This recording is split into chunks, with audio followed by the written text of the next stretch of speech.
Okay, so we are holding on Mishna Chof Aleph. Anybody who benefits the Rabbim, ein chet ba'al yodei. He will not have sin come through his hand. Meaning, Hashem will not give him so many nisyonos, so that he will not fail. And if Hashem will know that he's gonna, lean towards sin, then Hashem will not give him those nisyonos that he should sin in. A lot of times, you can have a person who goes ahead and Hashem gives a person nisyonos. We daven every day. We don't want nisyonos, and Hashem can control whether we have nisyonos. Memela, it's saying over here that if a person helps the Rabbim do so many mitzvahs, it's going to be very uncomfortable if in the next world, all of his Talmidim or people that he helped are way up, and he is, roasting in the roaster. It's going to be uncomfortable. So Hashem will cause it that he doesn't have nisyonos. Now, for example, a regular person, Hashem gives, let's say, 50% nisyonos in his life. Avraham Avinu will give 100%. But the reason we're on this world is because we are supposed to face challenges and we're supposed to overcome them. So Hashem puts us on this world, and we have a gaming console in our hands, and we have to pass each level. Every level that you do, you have to pass. That's our job on this world. We pass levels. Memela, when you get to a level, Hashem goes ahead and puts the hardness. Sometimes you have a computer game and you decide which hardness level do you want to play with. So I want to play with, Hashem will get you a 50% hardness level. Now, Hashem, who knows everything, will see that, listen, I gave you 50% hardness level, and I know that, unfortunately, you might fail here and there. So what I'm going to do is I'm going to downgrade it for you, and you're not going to get a 50% hardness level, because Hashem doesn't want you to sin, because then in the next world, you're going to be it's going to be funny that you're the person who helped so many people out, and yet you end up at the bottom of the totem pole. So now now Hashem's going to give you extra special siyata d'shmaya. For example, this is baduk umenusa 100 times over. You can have a person who tries and does effort in not sinning. If he tries hard, he will experience non-stop siyata d'shmaya in not sinning. Daily, he will experience siyata d'shmaya in not sinning. It only lasts as long as the guy grabs the siyata d'shmaya, because if a person wants to sin, Hashem will always leave the doors open. But he will have Hashem guiding him non-stop not to sin. All you have to do is do the first 4 to 10 to 15 steps by yourself, and then Hashem will go ahead and give you incredible siyata d'shmaya. If a person wants to say, let's say, lashon hara, a person has lashon hara as his nisayon, and the first 2, 3, 4, 5 times he goes ahead and he's miskaber. He has the most juicy piece of lashon hara against, oh man, tell you this is going to overtime. Everybody's going to be talking about this lashon hara. And somebody even calls him up and says, can you tell me this and that? Like, well, I could tell you something, but he doesn't say it, and he's oimer bin nisayon again and again. Then Hashem will help him. That when he's finally about to break, the phone will suddenly die. The call will drop. Now, do calls drop? Yeah, calls drop. Can you bring a raya that there's such a thing as Hashem from that? Well, no, go speak to a skeptic. He won't accept that as a raya. I have a raya bruder that's such a thing as Hashem. Once you believe, though, then it will happen daily. You might come to an almost fail, and Hashem will cause the nisyon to go. Gabe, I'm just going to turn you off this. If you want to say something, just unmute yourself, because there's a lot of noise. So if you want, you'll see that non-stop nisyonos. Sorry, when a person's about to fail, he will lose the nisayon. This happens in Shmiras Einayim. If a person is careful in Shmiras Einayim, he will see daily miracles. What's a miracle? He'll be walking and suddenly he'll have to look over there for a second, like, whoa, what's going on over there? And little did he know that a Nisayan passed him on the other side. This will happen daily. He will park, and pumped where he parked, there's a pole that blocks, he sees that something's behind the pole, and it makes it easier for him to do Shmir Seinayim.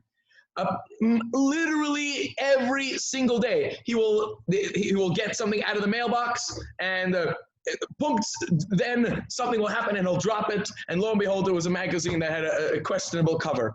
Every single day he will see Hashem's Yad Hashem. If you want to see Yad Hashem, that this Baduk Umenusa, and I can't tell you how, this is 100%. All you got to do is try the first couple of times, and you will see it happen again and again. Hashem will take, if he sees that you're about to fail, Hashem, or it's too hard of an Nisayan, Hashem will take the Nisayan out of your hands. Whether it's regarding Sheker, whether it's regarding Nivel Peh, Lashon Hara, Shmir Seinayim, Chil Shabbos, whatever the person's Nisayan is, it will not, Hashem will take it away from the person so as not to cause him to do an Avera. Even in the most incredible fashions. Now, a person is how often does a person drop his phone or whatever? And sometimes it hurts. A person's going in the bathroom and suddenly his phone falls in the toilet. Oh man, I have to get a new phone and all my contacts and everything. Well, yeah, I have a number of stories. One time, I was hiking in Eretz Yisrael, and there was a jump into maybe a 10-foot jump, and you had to land into a pool. And this pool was not changed since Maisa Bereshis. There were dead goats floating in there. The water was putrid. It was mamish. It was not normal. Anyway, so being Bachram as we were Bachram, so we decided to take the plunge. So I was the first one to go, and I jump in, I swim to the other side. I'm like, I did it. And I'm like, hey, what's funny? Something's funny. Like, oh man, I jumped in with my glasses on, and I don't have my glasses. So we all tried to swim to the bottom of the pit and make some dives for the glasses. One of my friends found somebody else's glasses, but my glasses were not found. And I lost my glasses. That was that. So we're continuing the hike, and I don't have great vision without my glasses. We're continuing the hike, and suddenly we came across a huge group of hiking girls, all dressed in what hiking girls dress in, who are going to the beach on hot days. And Mardik, look at that. Now you might say, okay, if you look at it as Hashem was saving me, that Hashem was saving me. I cannot tell you how many hundreds of stories I have like that. And the answer is that if you don't want a Nisayan, then Hashem will save you from a Nisayan. And you will see it daily. And this is what it means. Ein chet bo al yodei. A sin will not come through him, because Hashem will not give him a Nisayan that he knows he will struggle with. Anybody who causes other people to sin, Hashem will not cause him to do tshuva. Sometimes you see a person and he's just continuously goes and is sinning, and he's never going to recognize that he's sinning. He's eating himself up. He continues on. He's an addict, and he cannot break it, and he doesn't even want to break it sometimes. This is a person who's machtis rabim. Hashem will not allow him to do tshuva. Hashem will not help him do tshuva. Now, if he, there's no such thing as a person who's not accepted for tshuva. If the guy struggles against teva and he makes tshuva, Hashem will take him back. But Hashem will not give him any effort and no help in doing tshuva. He goes from website to website, and Hashem will cause the Aish ads not to come up, or the Or Sameach ads not to come up, and b'chulu, he won't be attracted by the right things. And Mamela, he will continue to eat away at himself at this world. Moshe was Zikas Rabim. Zuchus Rabim totally boy. Zuchus Rabim is telling him, Shenemar Tzidkas Hashem also umishpatav im Yisrael. As it says, the Tzidkas Hashem he did, and umishpatav im Yisrael. So the raya is, let me get a Rav out. I think the raya is from the fact that it says that he did the Tzidkas. Let me just quickly check it out. But so the basic gist of the Mishnah is that if you try, I'm borrowing it because it's not what it says. It says whoever, it says kolam zakas or rabim ein chet b'al yadei. So you don't really, in my speech, you don't really see Kol Mazakas Rabim for that. For that, the var is that Hashem doesn't want you to be lower than the people you helped. So Mamela, he'll cause you not to have nisyonis. I was just borrowing that to say that if you try hard, Hashem will take away your nisyonis as well. So what does this pasuk mean? How do we touch this pasuk? As it says, what do we see from this pasuk? What's that? The Kahati says there's a Meiri. It's a Meiri. It says you're Mizaka everyone to be on a higher level. That's what the Tzidkas also Mishpat of Israel. Okay. So it says if he was Mekayim the Torah. That's what it says. No, but Klal Yisrael will Mekayim it also. They'll uplift the entire nation. Right. Get the Meiri. Okay. It's hard to see. That's Rabbi, I think. It's hard to see exactly where you see that. From where the opening statement of the Mishnah translates into this. The opening statement of the Mishnah is Kolam Zakas Rabim, then he's not going to get sin. The way we explained that was because Hashem doesn't want you in the next world to be lower than your Talmidim. And then Moshe Zichu V'Zikas Rabim, it sounds like it's a different halacha. Zuchus Rabim Toliboy, as it says, Shenemar. You know what? It's not a different part of the Mishnah. It's not a hemshech. Moshe Taka saved Klal Yisrael. It doesn't. I don't see anything from that pasuk, and therefore Hashem saved him from sin.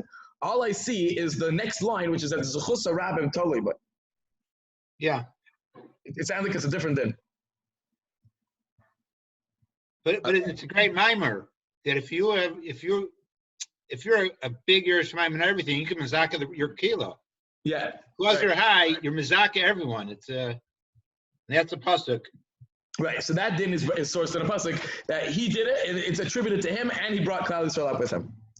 Okay. Revah, Masha Ein Kenes Chata, Vehechtis Rabim. He sinned, and he caused Klal Yisrael to sin. Famously, as he did not allow Klal Yisrael to go up to Eretz Yisrael, to Yerushalayim. The sins of the Rabbim are totally in him, are not totally in him. They say are blamed on him, as it states, that he sinned, and it doesn't say al chatas Yiravam ve'chatas Yisrael, but asher chata, and that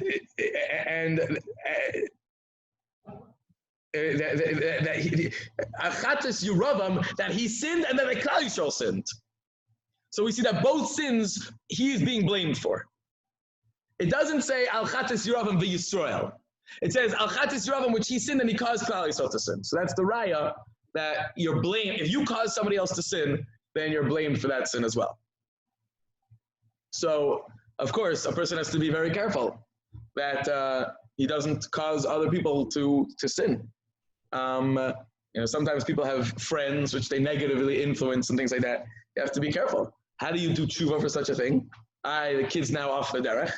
So the way to do tshuva is to say, Hashem, I'm sorry, and you do the best you could. Now, if you don't have any more shaykhs to the guy who sent off the derech, so then work on like Shari Tshuva says, how to do tshuva in such situations. You have to go ahead and try to do good in a different area and things like that, and you have to try to figure out what to do good. Okay. Does this also suggest that for a machate rabim that ein maspikin biyado to tshuva? So if there are public figures, politicians, for example, who advocate for wrong things, there's no point in trying to convince him to change his position. Because he's not going to do tshuva. That's interesting. I hear. Very good. Yeah, well, hopefully maybe he's in the middle of a sin. You could stop him from doing that, like at the catch-22. If you stop him if he changes his position, then he's not going to make this around anymore. Okay, let's do one more Mishnah. I was hoping to finish the Perek today, but it looks like we'll have to continue tomorrow. Anybody who has the following three midos are from the Talmidim of Avram Avinu. And the opposite three things are Talmidim shel Bilam Harasha, are from Bilam. What are the three things? Ayin Tova, a good eye. This Ayin Tova is allowing other people to have good, being happy for other people, and accepting the fact that other people have different and sometimes more important jobs than you. being generous, those type of things.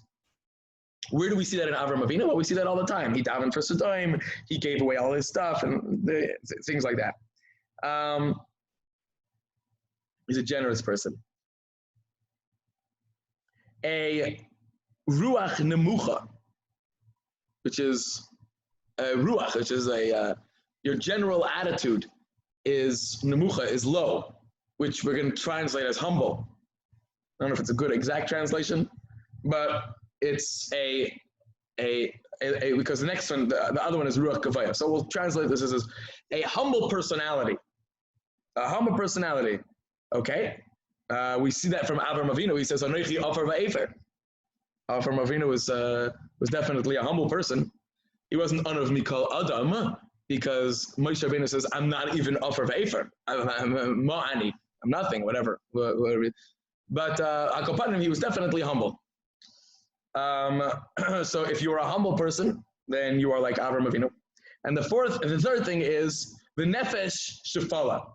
Nefesh Shefala, rather Rav explains, is if you are, Rav explains if you have Zehirus and Precious. So that's, we see that by Avram Avinu, who didn't even know what his wife Sarai looked like. As he says, now I know this is what you look like. So, people say about Yaakov Avinu and like, it's always a question, whenever I go speak to the 7th graders or whatever, the 9th graders, like, oh, Avram, Yaakov Avinu kissed Rachel, what was going on over there? So, hold on. My first response, actually, I get this question from 12th graders also. My first response is, do you know what the end of that story was? He waited 7 years for her. Then he got a different girl, and he was with that different girl, and he didn't know who it was until the morning. So if you tell me that he was such a lustful person, and it was lust, do you think that he didn't know who it was until the morning? Makes sense? Based on your theory, that it was just plain lust, and he kissed the first girl he sees? No. He's not. How do you explain the fact that he doesn't know who it was? Teretz is, he was so way above. Whenever he kissed her, but it's obviously not like you're saying. It obviously wasn't just on the way you guys are thinking, Mr. 12th graders. It's obviously not that, because if it was, there's obviously a lot more depth to what's going on over there. So, Avram Avinu also, we have no concept of these people. He never saw his wife for the first 80 years. Well, what does that mean? He didn't see her. He wouldn't have recognized her. You know the expression, he didn't know her from Adam? He didn't know his wife from Adam. He's like, oh, wow, this is what you look like? That is cool. I like the eyes and everything. He didn't know what she looked like. We can't fathom. And this is just a tip in the bucket. We cannot fathom who these people were. And to say that he kissed his girl, give me a break. He was with a woman and he didn't know who it was until she didn't answer. He lay in the morning. It's a joke to say that we have any shaykhs to these people. So that's what it means that he was rachak from Taiva. This is even up to the Amoraim. Rebbe said by the time he finished his life, I never had hana from Olam Hazeh.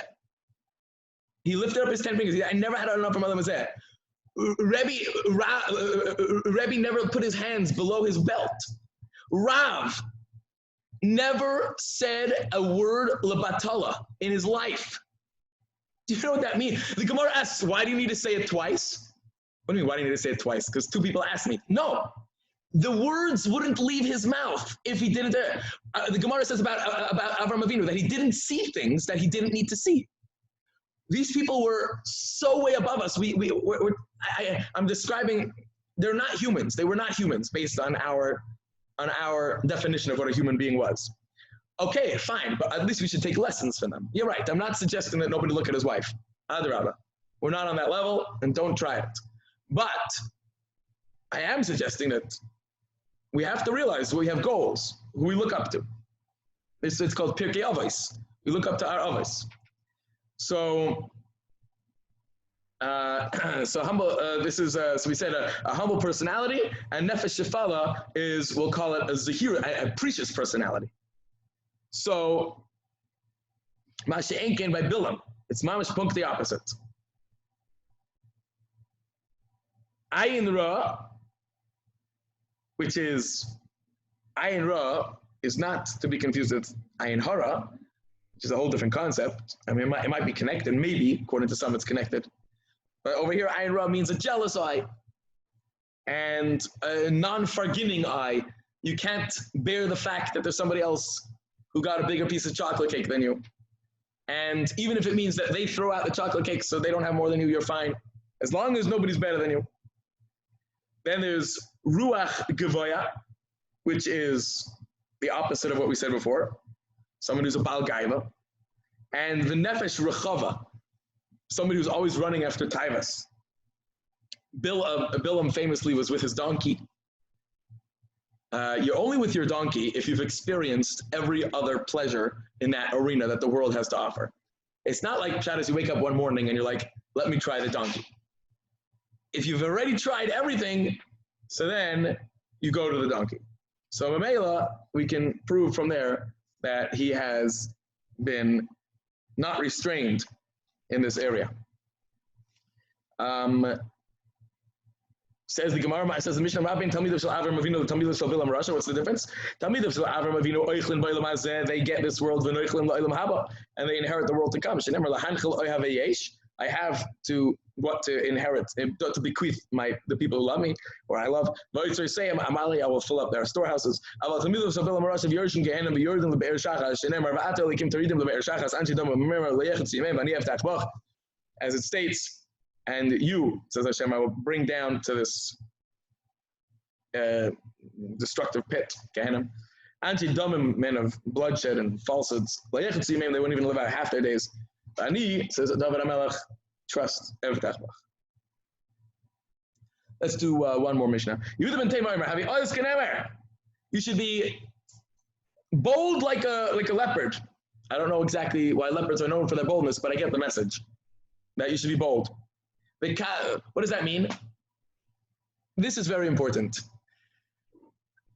There's big shmua in the world right now about making backyard minyanim and not having the goyim chas v'shalom look at you in the wrong way. First of all, I want to know, anybody listen to the news in the last 2-3 weeks?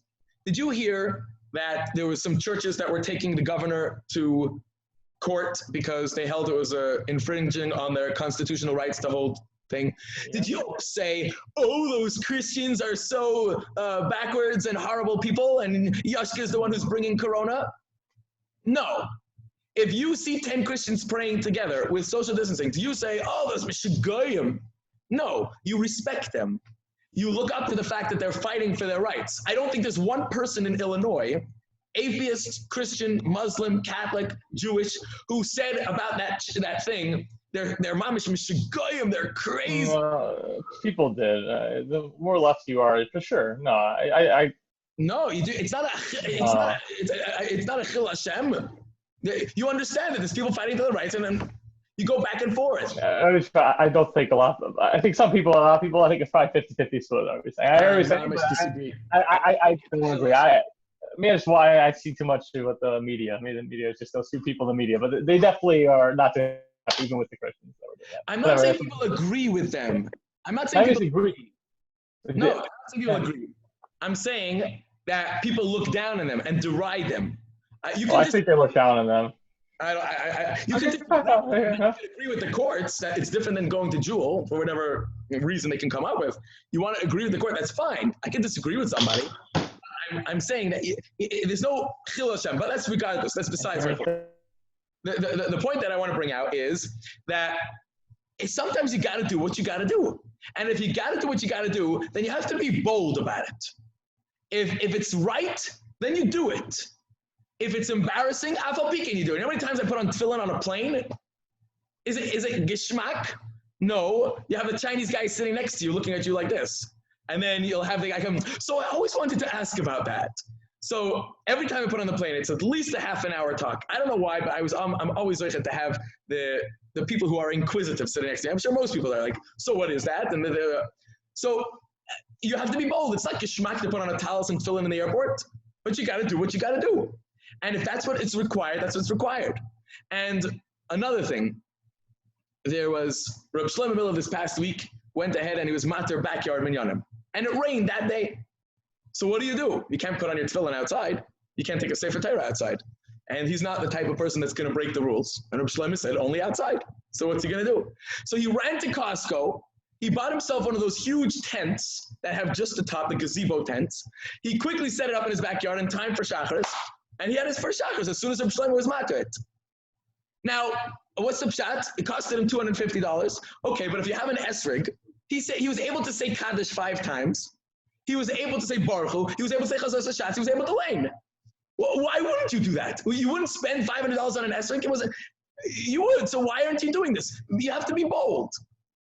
And to come, I'm not screaming at other Rabbanim in the city, but to come and say, I don't have the wherewithal to go ahead and to arrange 10 minyanim before Shabbos is fair. It's fair. If the Rabbanim gave the green light, now you might say, I disagree with the green light. You want to go on the CRC's team and say it's still Sakonas Tefashis, that's fine. I have no problem that there's a Machlekes HaPoskim going on. And there continues to be a Machlekes HaPoskim. I'm fine with that. I understand both days. But be az kanemar. Be bold. If you got to do it, you got to do it. If you hold it's mutter, then run. If it's hard, then run. If it takes time to set up your basement, you should call 5 people and set it up. And this is a fight with everything. So number one, it's be bold in your tefillah, not in your tefillah, be bold in your actions. If you feel that you have to put on a talis and fill in the airport, so do it. Who cares what the goyim think? You know when this comes up? In wearing a black hat. Now I'm not suggesting you're wearing a black hat, but it's very embarrassing to wear a black hat, or for a Beis Yaakov girl to dress sneastic. It's very embarrassing for a Beis Yaakov girl to dress sneastic and go to a mall. Every other female there is showing enough skin to make it to certain magazines. And yet, she's the only girl who's wearing a turtleneck and sleeves down to here. You stick out. And girls feel it. They feel it as much as a guy, a bacher, wearing a black hat. It sticks out. You stick out like a sore thumb to be a frum yid. And it's not that everybody's looking at the mice. It's addressing sneeze. Like it hurts. It really hurts. So what's the answer? You must be az kanemer. If it's right, be bold and do it with a sharkite. You don't have to stick your face into other. You don't have to daven in the middle of the aisle but do what's right in your own quiet way. And even if it's a bit embarrassing, be strong about it. If you feel that something is right, you got to do it no matter what. And if people are going to call you a shaita, then call you a shaita. I don't care. Be az. Be strong. This is difficult. It's sometimes very, especially for a person who has a nature like Avram Avinu. He's a Bayishanim. You have a nature like a Bayishan, so it's very difficult. But that's what Rabbi Huda is saying. You got to be az kanemer. And even though it's not your nature, you have to work on it and work on it. A guy takes a ride from a balabus in the city. I just asked him this question. He's a rider from a balabus in the city. And he gets in the car. He's hitching a ride. It was rather not in the city. It was in Lakewood. He gets a ride. And lo and behold, there's Goyish music going on in the car. There's a girl singing. Now this is a nice Tamimis Bacher. He's makpid. You wonder if it's mutter? Yeah, it's mutter. I can find you 100 a term. Fine. But he doesn't want to listen. Do you have the guts to tell the guy, excuse me, do you mind putting it off? I mean, I appreciate you giving me a ride, but I didn't realize that you have snakes in your car. So do you do that? Well, if you were an az, you would. The guy's doing something wrong. Like most place he's doing something wrong. Don't give me a ride and put on Goyish music. So yeah, you should. If you have the guts to do it. It hurts. It's very hard to do it. It takes a lot of guts. A lot of guts to do it. But you got to do it. If you feel it's right, then you have to have that midah in you to do what you feel is right, even though other people are going to laugh. Okay. Let's finish off this mission really quickly. Varatzke, see, you better run like a deer. Do things alacrity. The gibor kari, strong like a lion. Last day, Shabbat Shemayim. Kal kanesha Ratzke, see, gibor kari. Okay, we'll stop here. Mission will continue tomorrow, 9:30. We'll finish the Perek.